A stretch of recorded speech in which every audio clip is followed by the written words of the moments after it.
യാത്രകൾ എപ്പോഴും ഇങ്ങനെയാണ്, ജീവിതം പോലെ. നമ്മളെ സ്നേഹിക്കുന്നവർ ഒപ്പമുള്ളപ്പോഴേ അതിനൊരു പൂർണ്ണതയുണ്ടാവും. യാത്രകൾ തുടരുകയാണ്. എത്രമേൽ സരസമാണ്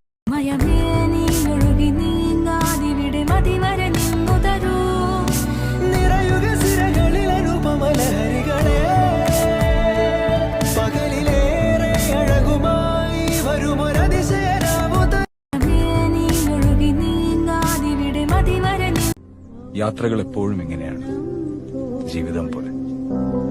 നമ്മളെ സ്നേഹിക്കുന്നവർ ഒപ്പമുള്ളപ്പോഴേ അതിനൊരു പൂർണ്ണതയുണ്ടാവും. യാത്രകൾ തുടരുകയാണ്. എത്രമേൽ സരസമാണ്